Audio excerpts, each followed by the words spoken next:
Good evening. Tonight we're going to be going over Amish education. This presentation is from myself, Sophia Pelton, and we're just going to dive into the depths of beliefs, teachers, curriculum, school administration, everything that one would need to know about the Amish community when it's about education. So first off, a little bit of an overview of this presentation of what exactly we're going to dive into. First off, approach to education, curriculum and content, teachers and administration of schools, school funding, school legal issues, and student discussion questions that have been asked in our Amish class. So first off is approach to education. So when talking about the approach to education by the Amish, we're going to be talking about key aspects. So first of all, they value cooperation and humility. So that pretty much means they value working as a team, working as a community, and trying to instill that young into children, so therefore they can have those traits when they grow up to be an adult. Secondly, favor group identity in terms of their modesty and community standards. The modesty aspect of this is to instill in their children to live a modest lifestyle, whether that be language, using modest language, dressing modestly, just living a modest lifestyle. And community standards are what they uphold, what they believe in, and what their standards are. So engaging that as children. Thirdly, see children as a future plain person with a soul that will continue to conform their beliefs. So what exactly this means is that they want their children to become a future plain person as themselves and live in modesty, just like the other two bullet points have mentioned, and they want to conform to their beliefs. Same thing as community standards, and that's how they view their children. That's how they want to raise their children. 4. Belief, truth is revealed in the Bible. All this pretty much means is that the basis of their school is their religion, just like their religion is. They believe that they live for the Lord, they live for God, and they want to honor Him in all that they do, whether it's working or being in school, and the truth is in the Bible. And you'll see that's how they start their day. The Amish also stress the aspect of believing instead of stressing questioning of faith and culture. So what this pretty much means, as in public school, you are taught multiple topics, science, history, language arts, a lot of things. When you are taught these things in public school, you ask questions, you go off from what the teacher tells you, you might skew from the PowerPoint that is being presented to you. In Amish schooling and in Amish beliefs in general, you do not question what you are taught. So therefore, you do not ask questions at church that go against what your bishop has told you or any other clergy member. And same thing goes for schooling. You're not supposed to question the teacher. You believe whatever knowledge that they are giving to you. After students complete their schooling, education becomes more gear-focused on preparing them to be an adult in the Amish community. They take a more hands-on approach to learning a particular skill set that's helped them in the Amish community to be successful. So this means that after the 8th grade, when they are done with schooling, they will then begin practices such as woodworking, carpentry, farming. For girls, it's probably homemaking or preparing to be a teacher or a teacher helper instead of going off to college or going off to high school. And we'll get a little bit more into that as we follow along in this PowerPoint. And then, as we said before, no matter what the Amish do, they always keep the Lord in mind. They're always working for the Lord. And this is unlike public schools that are not allowed to integrate religion into the teachings. The Amish are subject to religious principles of the Amish faith while at school. So, moving on to the next topic. We'll be going over curriculum and content. So, curriculum and content. First off, what is the age range of the schooling of these children? So, the age range is typically from 6 years old until 15 years old. Grade range is from 1st until 8th grade. Now, what about kindergarten? The Amish do not start their children off in kindergarten. The hours of the school in most communities start at 8:30 a.m., and these schools usually start with a reading of the Bible, reciting the Lord's prayers, and singing hymns. The content of Amish schooling is very simple. They stress the basics of reading, math, writings, and penmanship. The languages that they learn are Pennsylvania Dutch, High German, and English. Their studies also can include American history, geography, social studies, art, and science. Now, with science, it is usually not taught to oppose their religious views. So they're not going to be discussing evolution or other things like that. Curriculum and practices discourage competition and promote collaboration. So it does not enhance the student to try to be the best, try to outstand all their other classmates. It wants them to work as a group in a community like we've discussed. These subjects are chosen so the students can be successful in the Amish environment and to be able to do business with the outside world. The Amish do not believe that you need extensive education to be successful and to enter into God's kingdom. And with this said, it goes a lot of Amish people do not go to high school, and very few of them do go to college. The ones that do go to college sometimes can be scrutinized by their other Amish. Now we're going to move on from curriculum and content. Next on our list is teachers and administration of the schools. Down in this picture, you can see 2 Amish school teachers teaching their class. So I have divided this into 2 different sections. First off being teachers. So teachers are chosen by who will lead by a Christian example. So just like any other schooling, you want a good example there for your children, especially while they're at a young age and figuring out how to live their life, what beliefs to follow. So they're chosen at the Christian example, the Amish example, by the community. They're hired for only the plain community. This means they're not hired by the state, they're not put there by any sort of government to teach these Amish children, and they do not teach anyone outside of the Amish community. They're not tutoring English children, they're not out there teaching in public school. They can be considered generalist, as in they do not specialize in one certain subject. They teach all of the curriculum to the children. So what exactly this means is if you are in a middle school or elementary school, a lot of the times you will have different teachers that went to college to specialize in different subjects, such as history, English, social studies. With the Amish teachers, they do not specialize in a certain subject. So therefore, they do not only work the school day to teach English. They are not working there just to teach penmanship. They're there to teach all the subjects, the generalized subjects.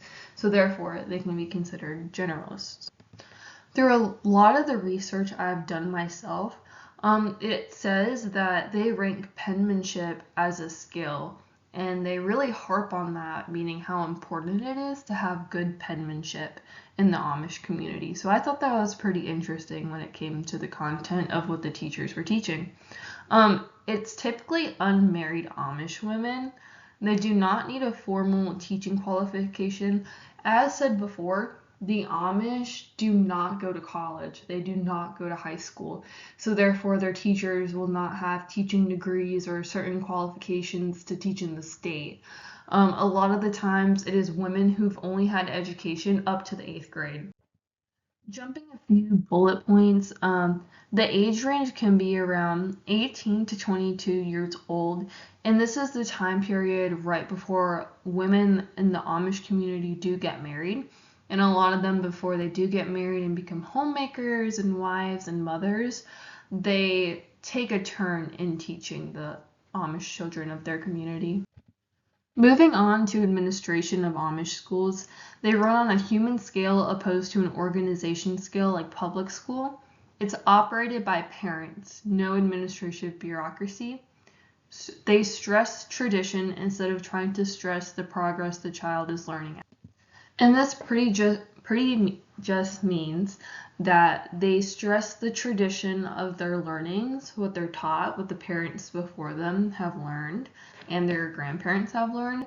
And they teach that, unlike trying to teach children who are 6 years old content that a 9-year-old would learn. They're not trying to accelerate them super fast to learn all this new knowledge to get them to college. They're simply just stressing the fact of tradition. Additionally to that, the school board is made up from parents of the children who attend the school, and they usually take turns serving on the board. So moving on from teachers and administration of schools, we have school. So school funding and what that entails. So Amish schooling isn't referred to as private school, but instead it is referred to as a parochial, church-supported schooling. However, technically it is a form of private school because it's not government funded. I thought that was very interesting because obviously it is not government funded. So it kind of teeters the line of private school and not private school. It just depends on how you want to look at it. The land their schoolhouses are built on is usually donated by an Amish farmer.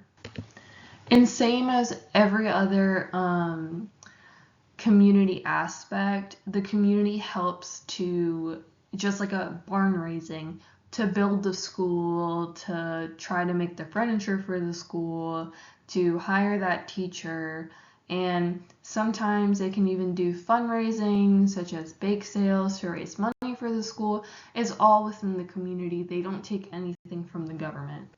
Moving on from school funding, we have school.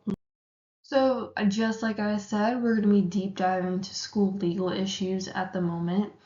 As stated before in the beginning of this PowerPoint, the Amish stop continuing school in the 8th grade. They do not go to high school, they do not go to college, and if they do, it's a very few people. So something that I found interesting when I was looking up the school legal issues is the problems it has had with the American government. So typically in America, students go to school up until the age of 18, which is about 12th grade. And then they graduate from high school, or the ones that drop out get a GED. Now with the Amish, they stop schooling in 8th grade, which is a very large age gap from the time that you're supposed to graduate high school.